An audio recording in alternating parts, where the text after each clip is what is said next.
My name is Richard Mireles, and I want to welcome you to the Prison Post. This is your podcast for conversations surrounding the need to reform prisons from the perspective of formerly incarcerated people, community members, and leaders in the restorative justice movement. The Prison Post will feature an episode every Wednesday with people who are in the fight to restore lives and heal communities. All right. We're back here on the Prison Post. Welcome to the Prison Post, everybody. As you can see, there's only two of us. Normally, I have a little comment about my co-host, Jason Bryant, but today we've been thinking and saying, look, well, this is our 39th episode. Put out pretty much with the help of Darling New Media Studios, a show every week for the last who knows how many months, but 39 weeks in a row. We're pretty excited about that. And one of the things we want to do is kind of go down memory lane a little bit about the story of how we all came together at Crop Organization, starting with Jason Bryant and just going over going down memory lane and going back and telling some of our stories. Most of the time we have on guests from all over California, from the social justice and restorative justice and criminal justice reform movement. But we want to go back and tell a little bit of our story. So today it's Jason Bryant, my good friend. I thought it was your turn. I thought it was your turn. I thought it was your turn. I'll go. No. I'll be up. I'll raise my hand. Yeah, we'll both go and highlight some of these stories, but I'm willing to. That's right. So yeah, we gotta go through my story, and you're the first. We got to get everybody on here on the Crop team, and definitely highlight the stories. So here we are. What about this month? This month is special for you in terms of freedom. Ooh, this month. So we're in the month of March. And what's today's date? Is it the 19th? Yes, the 19th. Like the days are blending out here. But the significance of this month for me is that on the 27th of last year, Governor Gavin Newsom commuted both mine and Ted's sentence and ordered our immediate release from prison. So, yeah, pretty significant. For me, it's March 20th, 2019. It'll be 2 years for me out here. And like you said, it feels like 10 years. So it'll mark 730 days. And the truth is that I spent over 7,300 days on the inside. And here we are. Let's go back a little bit to 1999. I was incarcerated in August of 1998. And but for you guys, it was what month of 1999? You and our December. executive director, Ted Gray. Yeah. So in December of 1999, me and Ted, as you said, our executive director of Crop, committed a series of horrible crimes that resulted in us receiving life sentences in prison. So, for me, I had an early understanding, very early, that the choices that I made impacted the people who I love the most. And I came to this realization on the day of my arrest. I actually made it to my parents' home. And I remember, it was all kind of fuzzy. We had been on the run for a day, and myself and Ted and our other co-defendant had been separated as we fled from the police. And when I got to my parents' house, I remember I was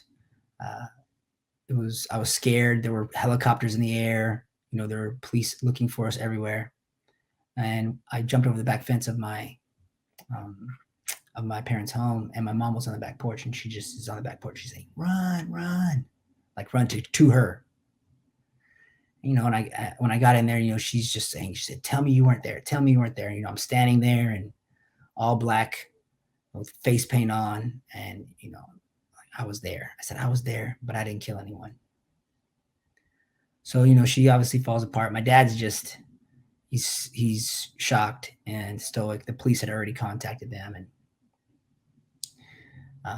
so the police call and say, "Look, we know he's inside, and we're going to ask for him to come out and surrender." My dad had went out before me to speak with the police. And, as they're ushering me, they came down and, they gunpoint handcuffed me. And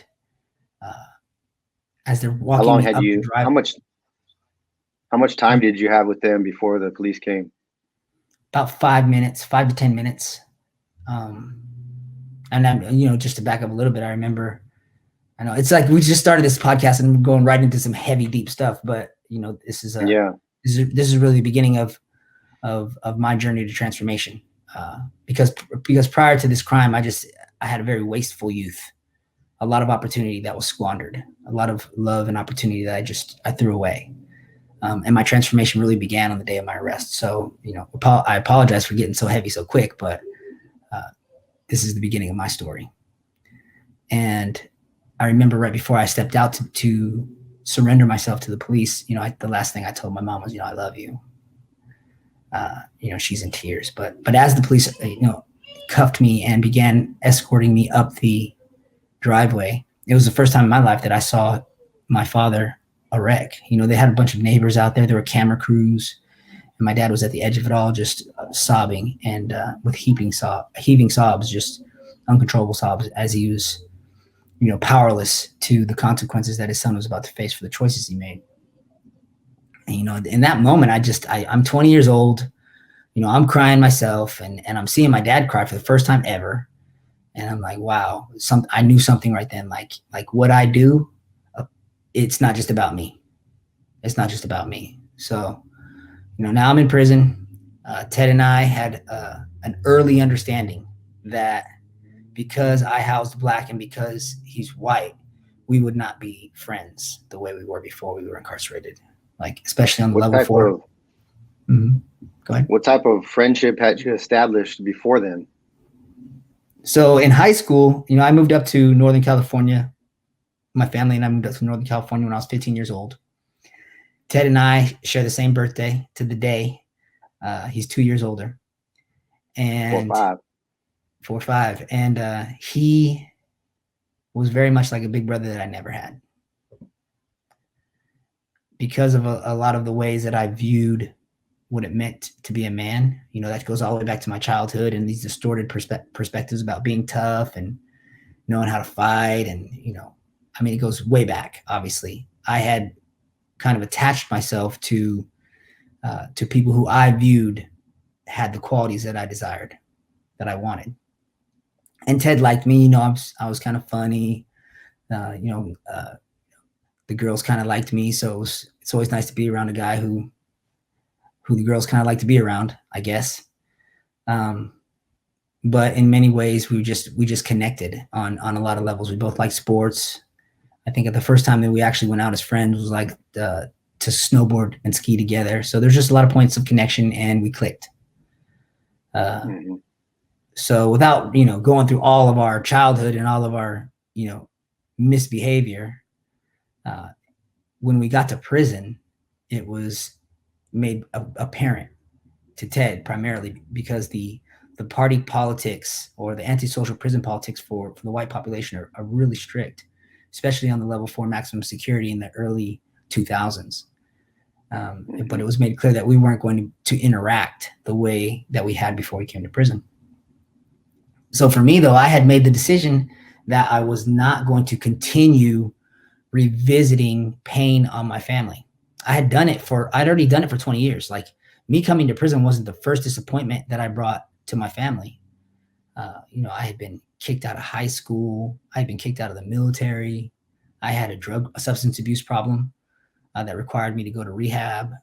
Like I said, continued wastefulness of opportunities and love over and over again. And, it took this tragedy, this involvement in a heinous crime that resulted in a man losing his life for me to really understand that, hey, it's not just about you, kid. So, early 2000s, I'm sure most of our viewers know the attitude in prison was one, especially for people with life sentences, was of despair. Largely, there was a pervasive rhetoric that if you had a life sentence, you were never getting out. But in spite of that, I found some refuge in education. And, to my parents' credit, not mine, they never gave up on me. They were willing to finance my education through correspondence courses. So I began going to school, and I kind of used that as a way to, stay out of the way, like not get involved in the gang politics or or the other nefarious things that typically happen on an active level 4 yard. And in some ways, there seemed to be a good reception from the brothers that I housed with. Like there was definitely an attitude that like, hey, this young kid is doing the right thing, so kind of leave him alone. So that was kind of my early experience in prison. What led you to say, you know what, first of all, I would like you to speak to how many other people were getting their education at the time first, how many other people working on their education, and what was the thinking behind, or what was that aha moment where, look, I'm going to immerse myself in working on my college degree? Okay, so now I'm 21 years old in prison. I turned 21 in county right before we transferred to prison, and like I said, I had this knowledge, and it wasn't just me knowing that I didn't want to bring harm to my family. We were housed at a place called High Desert State Prison, which is in the middle of nowhere, and visits were few and far between for people, because most people come from Los Angeles, Oakland area, so there wasn't a lot of people visiting this very rural prison in Susanville, except for me. The prison was about 2.5 hours from where my parents lived, and either my mother, my father, or the combination of the two would visit every single weekend for the entire 7 years that I was incarcerated at High Desert. And that continued belief in me, continued support in my value, and infusion of hope that someday I would be home was a huge motivation for me to do right. The idea of going to college, was really kind of inspired by, I was walking by a gentleman's cell one day, and he had a bunch of books stacked up to the ceiling. And I asked him, I said, what are all those books? I had already taken up kind of an affinity for reading in county. But this guy had college books. And I said, well, what is this? He's like, well, back in the day, they had a college program. This was prior to them taking away the BOG waiver, or the Board of Governors waiver, that allowed incarcerated folks to get an education. And I said, well, how do I do that? He's like, well, you can't anymore. They don't have it. It's not available. And I said, well, can I go to school in any way? And he said, well, you got to pay for it through correspondence. And then, I asked my mom. My mom was always very big on education. My dad was big on like being responsible, being a hard worker. But my mom said, you got to go to college, right? And so when I learned that there was a mechanism for me to actually do print-based college courses, I asked her to support me, and she was more than willing. So that's how I got involved with my early education efforts at the time. And Jay, go ahead. I was going to say, at the time, I'm on a level 4 yard for the first 3 years of my incarceration. I was on level 4. I was the only person on a yard of approximately 1,000 people, I want to say, who was taking college courses through correspondence. And I know that because I had a proctor who proctored my exams, and there was nobody else. I was the only person. So that was a problem unto itself. It was really a challenge to get some of the materials I needed for school, whether it was a calculator for accounting, because there just was no systems in place to kind of make that available to people who were getting their education, because nobody cared. There was, like I said, there was so much despair. It was like, okay, what's there to do on the yard? And I think there's this misunderstanding out there amongst a lot of people that the state is funding for us to get bachelor's degrees or master's degrees. And that's really not happening. Nowadays, they have the BOG waiver fee that'll cover tuition for an associate's degree. But the bachelor's degree program, and even back then, when at some prisons like at High Desert, and there are some prisons where they don't have the college program, you're pretty much tasked with paying for it. Either your family can pay for it, or if you can pay for it. Other than that, it's not happening. Jay, in your experience, for our listeners out there who might be curious about college, because I've been asked this question before, do you guys have internet in there, and is there internet access to do online school in this age of technology? So that question, and then also how many colleges or universities are out there offering paper-based degrees, and not paper-based degrees, but a way to earn your degree through not going online and just doing it all paper-based. So, I mean, to answer your question, are you asking early 2000s? or if it's early 2000s, there was no internet, no intranet, none of that was available. And when I had asked my mom to start looking at different universities that might offer print-based curriculum and coursework, she could only find like 5 in the nation. Yeah. Everything else through correspondence was done online. So I ultimately settled on a university in Colorado, Adams State University, and began working on a bachelor's degree in business. My thinking at the time in my early 20s was that someday I hope to get out of prison. My parents made some pretty wise decisions in real estate, and I probably need to know how to manage it in case they need my help or whatever. I mean, I'm not a great businessman, but at least I have the degree, right? As far as today, they are making efforts. The BOG waiver has been reinstituted. And the incarcerated population does have the opportunity to pursue their associate's degree, and there are some institutions that are exploring different possibilities of getting bachelor's degrees as well. That's at very specific locations. And they are also exploring the possibility of instituting an intranet, which is basically a way to facilitate educational tools on tablets through a closed system that can be like they can receive information or data from the internet, but it's controlled by the institution. So they are making some pathways forward today in terms of technology and education. And I want to get back to your relationship with Ted and what that was like for how many years there, having a relationship with him growing up and then getting to the point of where it was then. But I just asked one more question about education. By you immersing yourself, being the one person in the prison to immerse yourself in college courses, what did that do for you for, the state of where you were at, your survival in prison? Did that, how did that shape your stay while you're in the level 4? So, I mean, I guess there's really 2 parts to that answer. The first part is it gave me, in my youthful arrogance, a way to kind of distinguish myself, which, I mean, that was a strategy I used, like, I'm the smart kid in town type thing, which is really super, like I said, arrogant and just pathetic that someone who's doing life in prison thinks that because you're getting educated, you're doing something special. I want to just say that just in the spirit of authenticity. On the other side of that, I was also discovering that the more I learned, the more I could be a resource for people. And because I was able to help people with 602s, which are, written complaints, or how to fill out medical forms, or how to write a letter to their girl, I was doing all of that, helping people with legal work, language for legal work.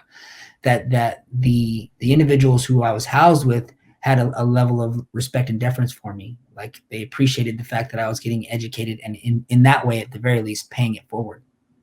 But it wasn't until 2010 that I really understood the value of education, and I'll assume that we'll get there in a minute. Most definitely.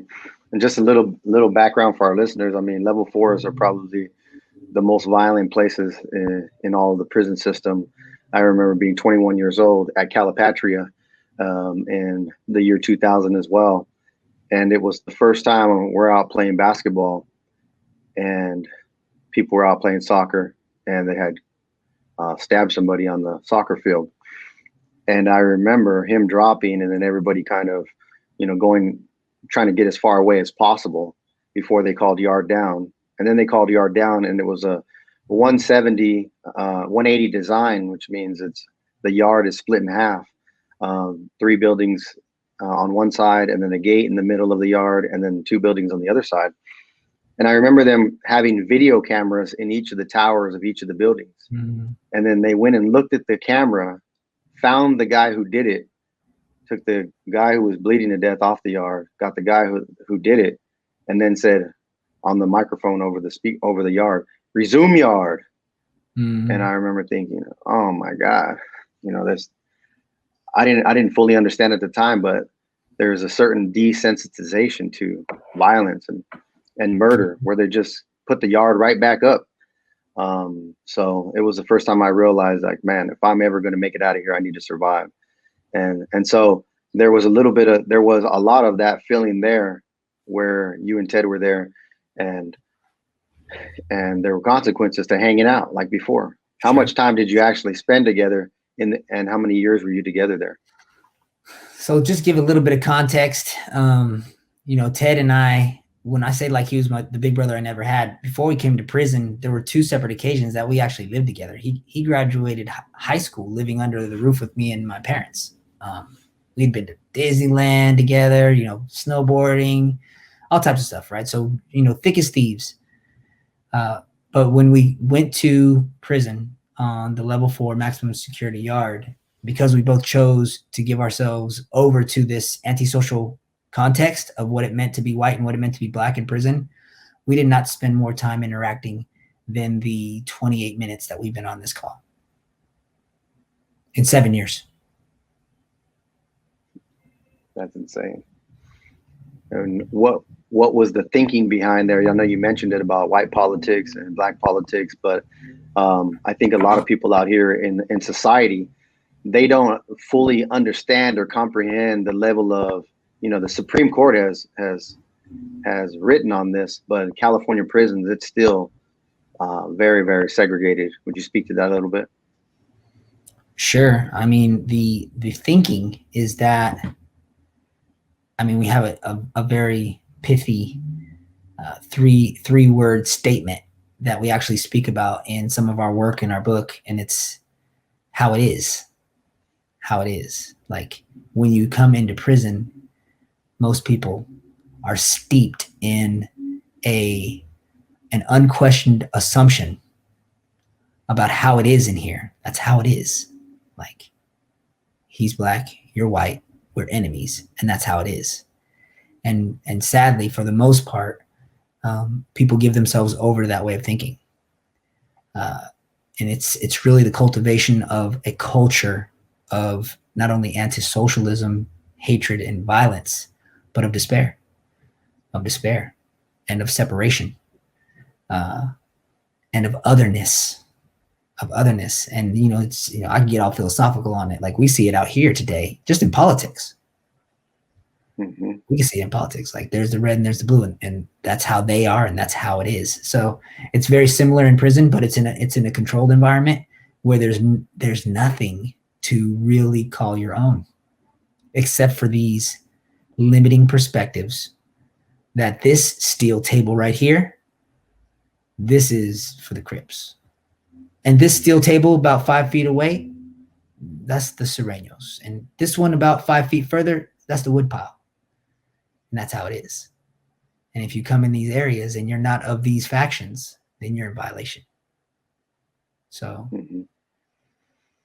Yeah. And I think some people out here be like, well, why don't you just break away from that? And I don't think that many people understand like the almost tangibility of fear. I share that with family out here. Like, fear runs the day in there. And it takes for us to get to a special place in our life where we can combat that. There's a quote that says, courage is fear that has said its prayers. And it's not so easy to be courageous when you realize that you might not make it out of there for taking those stands. Sure. So eventually I eventually meet you in Soledad, but what was a little bit of your journey from where you were at in High Desert with Ted? What's like the middle before I got to meet you in Soledad 2010, right? Yeah. So the middle is in 2007, my point level, or, my custody level, because of my good behavior, dropped to level 2. And I was actually transferred to Old Folsom State Prison. And now Old Folsom that was an experience unto itself. I think it's the second oldest active prison in California. So it's right behind San Quentin. And, it was kind of a shock. Like, this was the first time that I had been in an institution that was, old, not only old, but largely run by the incarcerated population. And, I saw a lot of crazy stuff going on there. Really. Like some stuff you see in the movies type stuff. Literally in 2 years, and this is not a laughing matter, in 2 years, there were 3 legitimate homicides. at Old Folsom, like legitimate, like people being murdered on the tier type stuff. And so, that was intimidating. But for me, I kind of carved myself out a spot in the culinary as a clerk with the office. And again, my arrogance, I kind of began dealing with people and doing things that weren't in alignment with my commitment to not bring harm to my parents. And as a result of me having a cell phone, I was sent to ADSEG for 79 days, and I was transferred, which resulted in me being moved another 2 hours further from my mom, who was aging. So it went from a 2-hour drive to a 4-hour drive for her. So, I absolutely dishonored my promise not to bring more harm to her by that decision I made and the consequence. But in 2009, I got to Soledad in 2009, and I hit Central Yard about 6 months after. The first 6 months they had me on North Yard when it was still general population, but they sent me there because they said, "Oh, you're kind of an F up, and we don't want you on Central because Central's for the programming guys." So they sent me onto a different yard. But when I got to Central, I was really shocked by the culture, which was drastically different than anything I'd experienced before. What type would describe it? Like, what was the major difference between the culture there and the culture that you had experienced at Folsom and High Desert? So, I talked about the culture of High Desert, despair, violence, and the culture of Folsom was similar. The distinction between High Desert and Folsom was that, in my opinion, and this was level 2, Folsom was way more dangerous. And the reason why was because there were so many what we call inside blind spots, or areas that were not under supervision from correctional officers, and that's why it was so dangerous. Like there were whole corners where it was like there's no COs to be seen, and you could really get hurt or get in some serious trouble in different areas of this prison.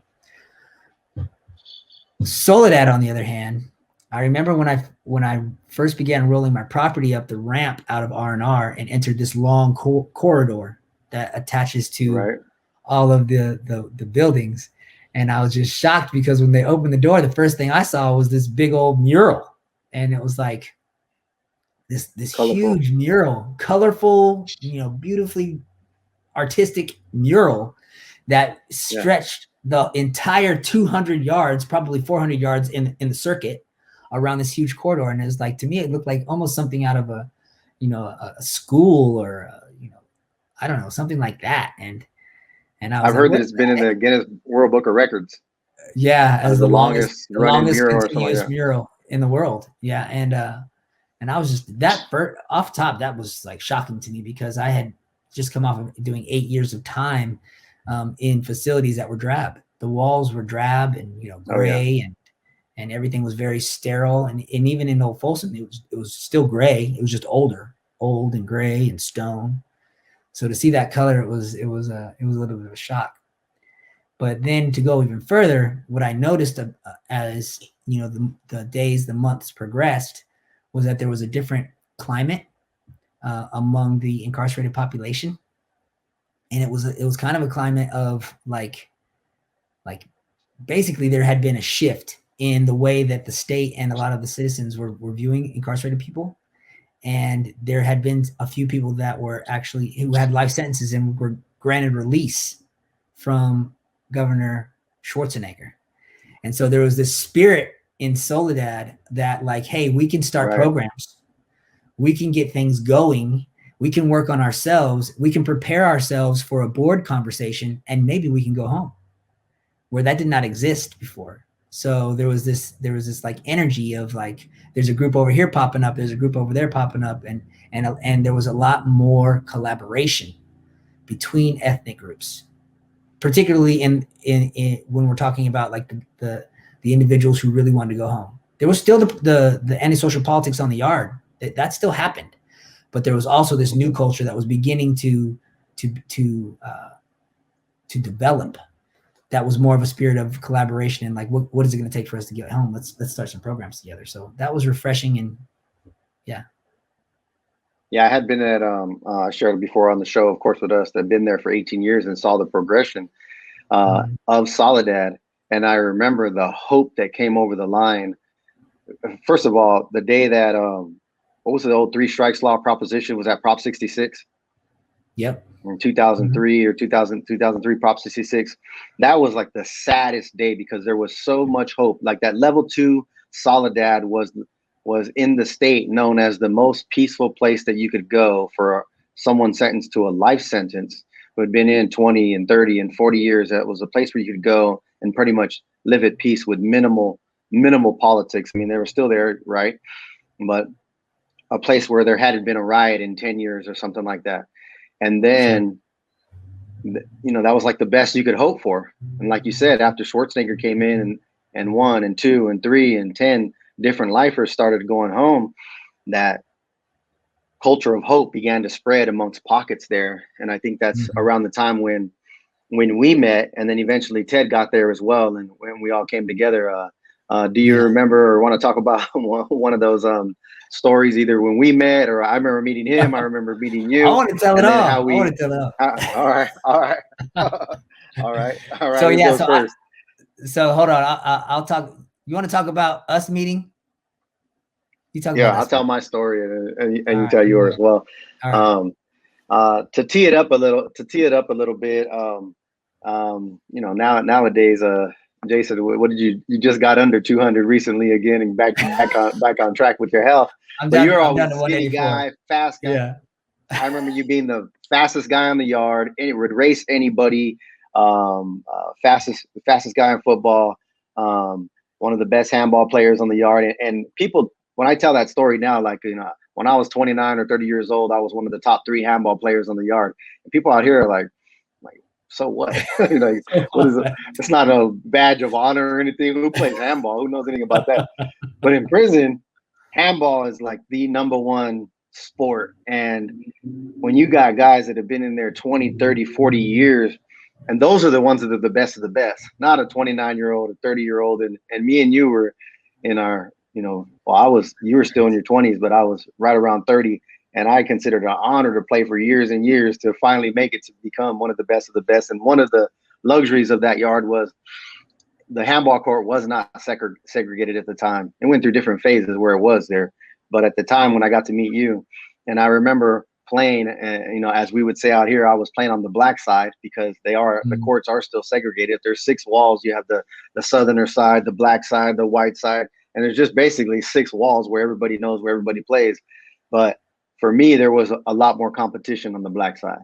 And I remember having a partner that day sometime in 2010, and we had won. The goal is to go out there and win the whole yard. So if you got 2.5 hours a yard, if you can win every game, like that was like one of the best days in prison, right? It's like a whole nother, it sounds weird probably to our audience, but if you can go out there and win, 18, 19 games straight, you did something today. Sure. Tomorrow you live to see another day. But I remember us winning like 7 or 8 games in a row, and then we finally lost. And in there they have something called telly. Out here they call it next. I got next, but in there they say telly. And I remember there being 6 or 7 teams in line to play. And I remember right around the time when we lost our game, you and another guy came up, and I remember hearing somebody say, "I got tally," or "I got next." And then after we lost, the blacks that were there were saying, "Hey man, don't go, man. Don't leave. Get back in line so we could have good competition here, because you always want good competition."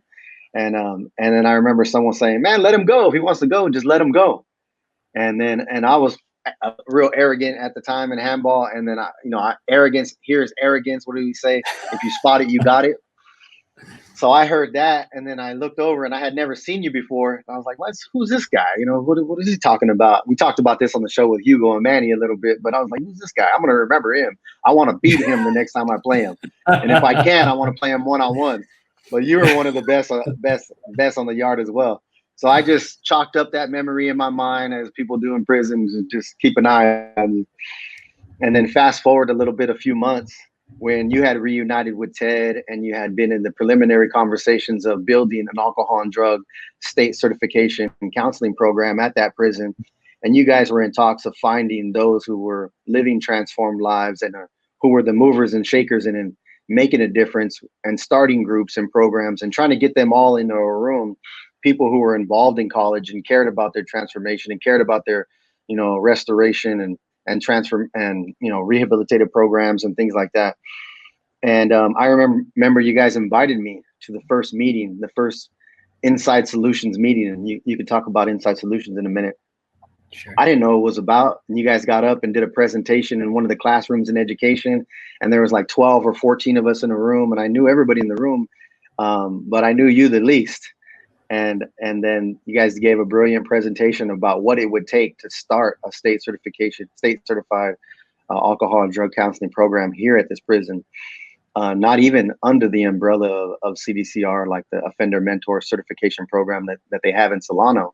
But basically all we would need from the state is to utilize some time and space in one of the educational rooms. Anyways, I remember Ted asking me after that meeting, so what did you think? In other words, what he was saying is, are you on board? You want to work with us?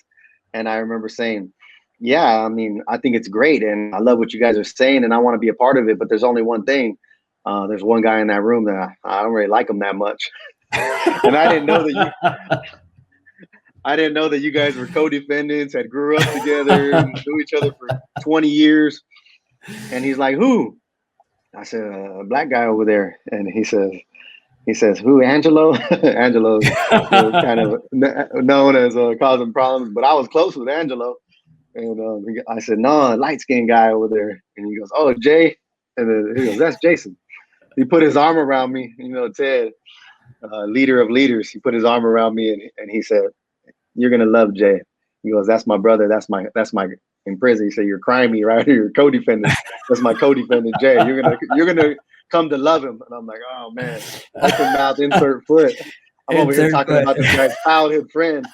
Talking about his childhood friend in a way like I don't like him. And is he supposed to be in this room? Oh, you got the wrong guy in here. I had it coming. Yeah. I had it coming. But what are your memories of back then? Oh, so many. I remember when Ted first hit the yard. I was playing handball, ironically. And I heard him call me. He's like, Jay. And he was walking laps with this tall guy who we came to know as Eugene Day. Mm-hmm. Brilliant man. Great friend. Yep. And it was. I remember I broke from the handball game. I'm like, give me a minute. I embraced him, and in my mind at the time, it was like, okay, how are we going to interact? Like I had been there for a few months. I knew that it was a little bit more relaxed as far as the way that ethnicities interacted with each other. But I didn't know where Ted was at. The last time I had saw Ted was, for lack of a better term, he was a shot caller of the whites on the yard. Like he was still in that life. So I had some hesitancy. And when him and Eugene a few days later approached me about this idea to come together and figure out a way to get people certified, I resisted initially because I was drawing from our crime, the damage we caused when the last time we really teamed up together. I was also drawing from 7 years of basically no relationship between he and I, except for a head nod or a how you doing, how's the family type thing. And, so there was a lot of hesitancy there, but the idea was so good. And, Eugene is good. He's a great talker. And, he was flattering me a little bit I was pretty close to getting my bachelor's degree at the time. I remember. Yeah, we need your smarts. We need your ability to help make this happen. And I was like, okay, well that kind of played on my arrogance and like, oh, okay, well, you need me, right? Right. But by then you didn't know that at the time. I'm sure you came to know it, but he had already started spending some time in his own transformation with Eugene at another prison. They started working on themselves too. So. But you didn't know him as that yet. No, I didn't know him as that. I didn't even know that he had found it at this time. I'm talking about like the earliest conversation about working with him. I didn't even know that he and his father had founded the nonprofit crop organization. I think 2 years before. I think it was 2008 that they founded it. This was 2010 that we had our first conversation. So, but I pushed through that, and I began having conversations with him and Eugene. And our earliest conversation was with Chris Wachnick, and I think Dean had came in a little bit because. But we were in a gym. We had carved out just a little space in the gym, a little dank there was no good lighting back then in 2010. Mm-hmm. It was terrible lighting. And we came up with the name Inside Solutions and began having discussions about how we were going to build out a team of doers, and how we were going to create this program that could really pathway people into careers and into success, not only inside of like the prison, but when they go home. Like, how can we do that? So it was an exciting time. There was, Ted and Eugene would present us with things like these huge CROB, huge reports, blue ribbon reports on how the state is doing programming, research on OMCP, what we need to know from credentialing facilities. And in our initial meeting, the one that you were referring to a minute ago, I was in the middle of taking a statistics class. And I remember it clearly because I was up at a chalkboard offering statistics to everyone that we're inviting into this work, which was so crazy to think about. Like, I'm up here drawing statistics. We need to just talk about, do you want to do this? And is this something you might be interested in? But it was really a lot of work. And it was an incredibly unique opportunity that we had when we identified the right people. And Rich, Ace Deuce, he's been the heart of our team since the beginning. And, individuals like Matt, who were just workhorses and just so focused and such a critical thinker and such a detail-oriented individual, and Ted's leadership and some variation of my ability to execute different programs. We had a lot of success, and at the end of the day, we, as the guys would say, like, the goalpost keeps moving, right? But we got 33 people. We got 33 people certified with advanced certifications in alcohol and other drug counseling. And, of those 33 people, 27 are paroled. All of us were lifers, but 27 have paroled, and none of them have recidivated. And to me, that speaks volumes. I think 15 of them are working in AOD or some variation of it. So, they're out there, they're serving their communities as alcohol and drug counselors out here. They're living the dream. They're fulfilling the vision that was born there all those years ago about earning a certification in there that they could come out and utilize in their freedom.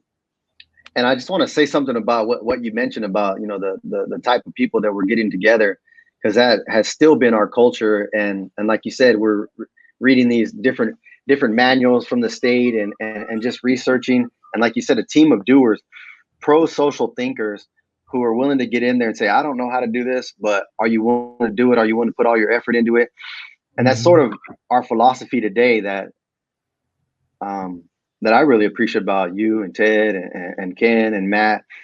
You will rarely hear the word "I can't" amongst us. We don't want to hear "I can't." We want to hear "How can we?" What is it going to take to make it happen? And pushing through. It was in there that we learned how to push through our own limitations, our own beliefs about our own limiting beliefs, and the common excuses that people might make, and push through them and say, if I'm ever going to make it out and be successful, what type of thinking do I need to have now?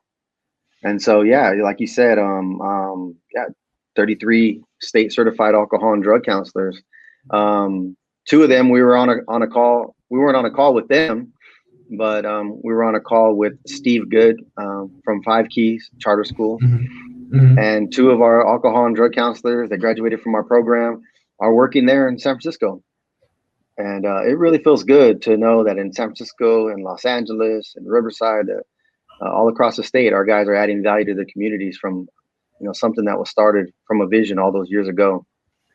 I think one of the things that's like super instructive about the work that we got to do inside is that it proves the point of the work we are doing out here now, is that there's a lot of value in formerly incarcerated people being hired. All they need is the opportunity. Mm-hmm. And I think that's what we did inside, is we provided the opportunity. And, there's just so much great work we did inside that there's no way we could cover in the scope of an hour, from our leadership trainings with Cornerstone and Jesse. I mean, that's an hour unto itself. For me, it was one of the most impactful programs in my life. And it's a big reason why we've incorporated into our program out here, the personal leadership development, to the work we did with Hartnell Community College. And you think about all the students, hundreds of students that, we were in conversation with, deans and presidents of the school. You remember the SALT training? It was a student affair liaison team or something, but it was, it was kind of intimidating. It was literally me, you, Ted, and Matt that delivered a one-day leadership training to MBAs while we're in prison. Yeah, and doctors. Pretty remarkable. And doctors, that's remarkable. Deans and presidents of the college. Mm-hmm.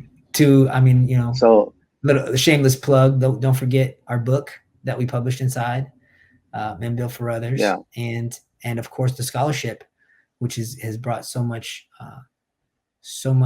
publicity, I guess is the right word. But let's spend some time. We have about 14 minutes here. So, we went through the Cornerstone Project to become transformational coaches, to learn what it takes to become a coach. Started utilizing those trainings with community colleges and also with our program on Friday nights to do vision building inside of the prison.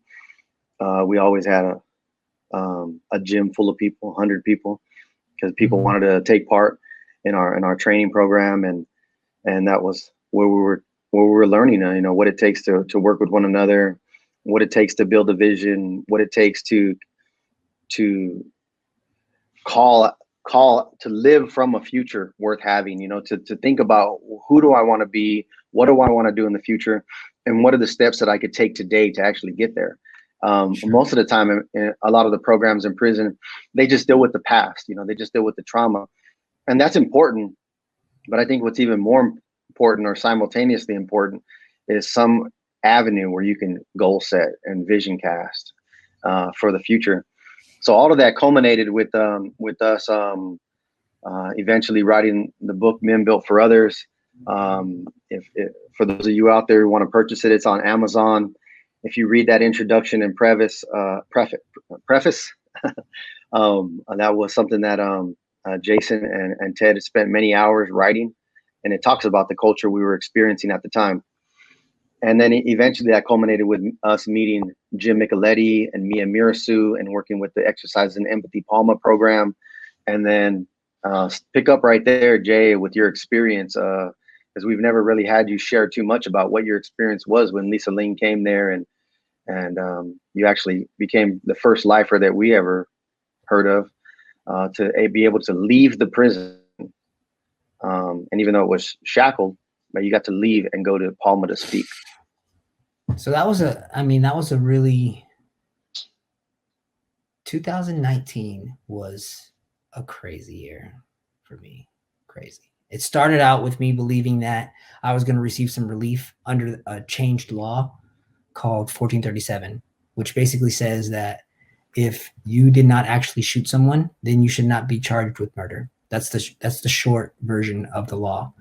And since I wasn't the shooter, I believe that I qualified. So the whole first part of my year in 2019 was, I had just had my son was just born. My son Jackson was born on January 11th of 2019. And I was under this, hopeful expectation that I would be coming home to my wife and my newborn son. And it wasn't until September that I found out that the judge denied me. All in between that time, it was just a period of submitting briefs and arguments, and then ultimately he decided that I didn't qualify. I also found out towards the end of 2019 that while I was granted 1170D from the secretary of CDCR, who basically 1170D basically said that my behavior was so exemplary in prison that it no longer was in the interest of justice for me to be in prison, that the same judge denied that as well and said, because it was at the judge's discretion. It doesn't matter that the secretary says that you're not a danger to society. I don't care. Stay in prison. So that was the context of 2019. Great. Started out great. My son's born, changed my life, gave me real purpose. I mean, the most profound purpose I've ever known. And then subsequent, disappointment with 1437 and 1170 respectively. Right. And then in December, I called my buddy Rich, and he tells me, he's like, Jay, I'm having some conversations, and get ready. You need to go to the PAMA Exercises in Empathy, because some directors are going to talk to you from CNN, and Lisa Ling's going to come in and do a show. So that's how the year ended. Like, me knowing that on January 8th, CNN and Lisa Ling were going to come in and film. And, I had to represent, I got to represent the work that me and you and Ted and Matt had been doing for so long, because I was the only one that was left. Ted had transferred to San Quentin. Matt and you had already paroled, and I was there to tell the story. Yep. So, I mean, how much time we have? I'm glad it was you. We got 8 minutes left. Glad it was you, so look, I'll share this. I'll say this. A lot of people have seen the episode and appreciate it, which I'm grateful for. I'm grateful that I was able to tell the story in a way that is in some way impactful and maybe compelling in some ways to viewers. But for anyone who's ever done time in prison,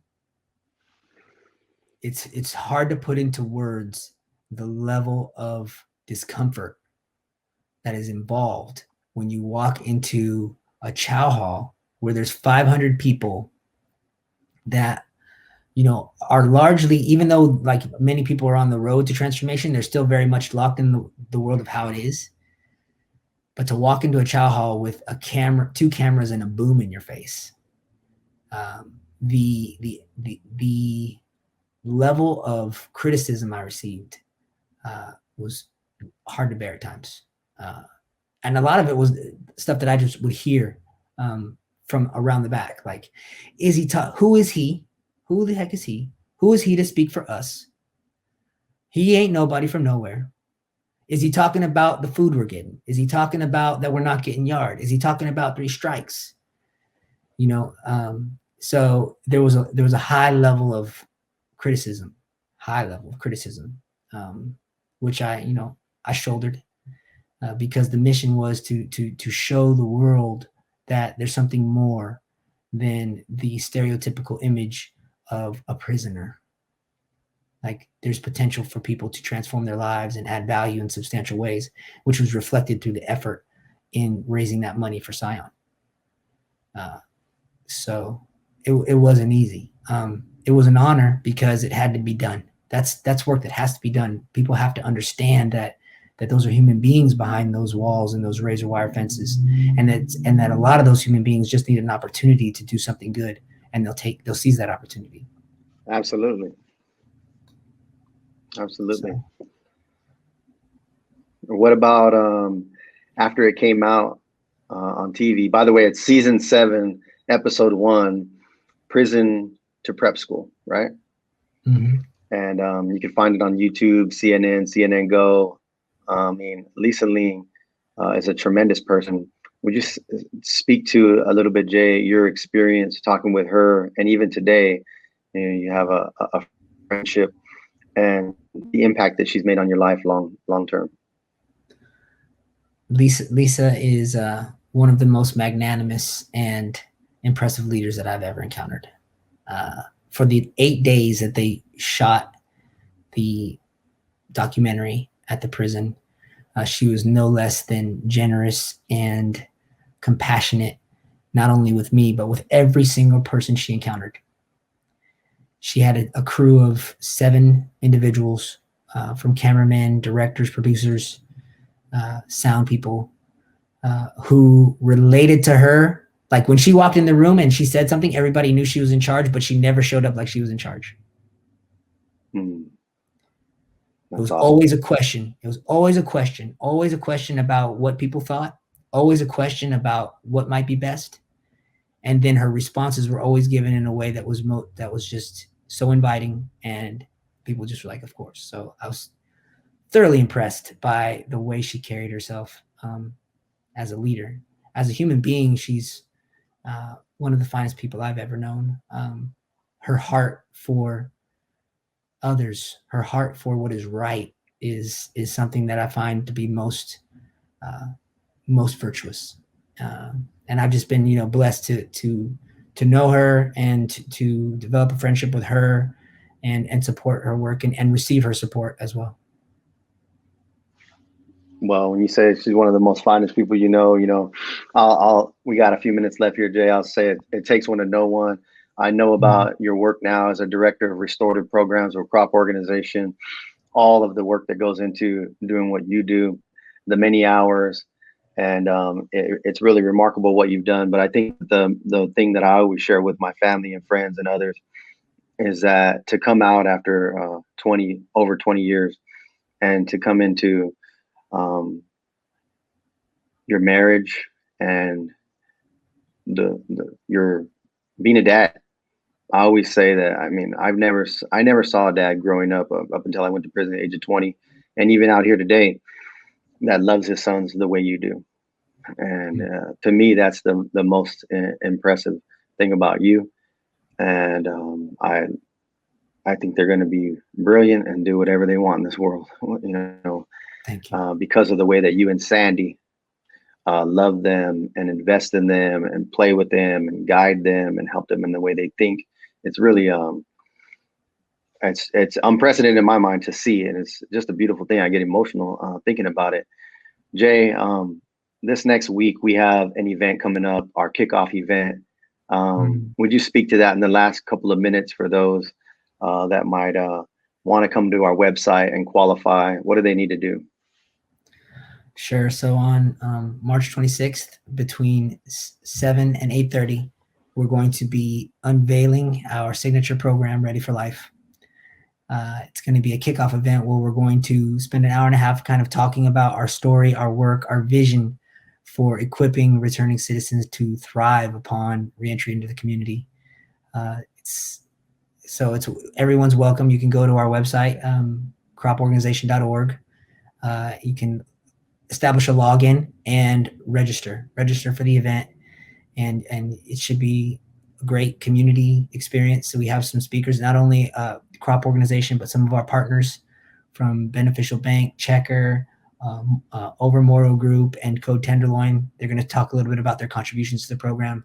And it's going to be a really remarkable and unique opportunity for our first cohort to receive some first-rate training in mindset, skill set, employment opportunities, and some housing connections that's going to really change the game when it comes to reentry. That's my belief. So please find us on croporganization.org and sign up.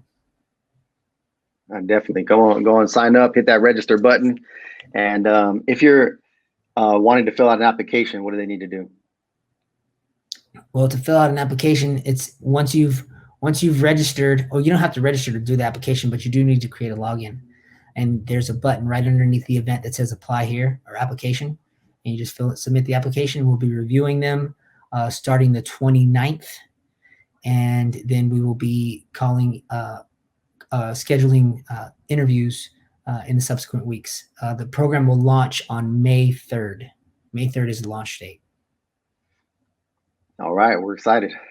All right. Well, Jason, obviously, like you said, we could have talked for hours and hours upon each of those topics or bullet points, but definitely giving a glimpse into a lot of our listeners about our relationship and life coming together for Crop. I'm willing to go next, and we'll get some of our other brothers on here to tell their story and fill in the blanks of our story, So I think it's important to share how we got to where we got and the vision that we have today. to provide jobs in tech for formerly incarcerated people, to make a livable wage and to succeed out here as returning community members. Crop Organization's podcast is the Prison Post. We thank you for joining us today. You can check Crop Organization out across all of social media. Type in hashtag Crop Organization, or creating restorative opportunities and programs, as well as the Prison Post. And you can find us and listen to our shows. Please subscribe on YouTube and follow us on Apple Podcasts or Spotify or any of the major places where you listen to podcasts. Thank you again for attending. It's good to be with you again, Jason. Of course. All right, bro. All right. Thank you. Thank you. Thank you for listening to The Prison Post, a production of the Crop Organization. We'll be sharing more stories from the world of prison reform and restorative justice, so please join us. You can listen to The Prison Post on all major podcasting platforms. Subscribe to our video cast on YouTube and like us on Facebook at The Prison Post and at Creating Restorative Opportunities and Programs.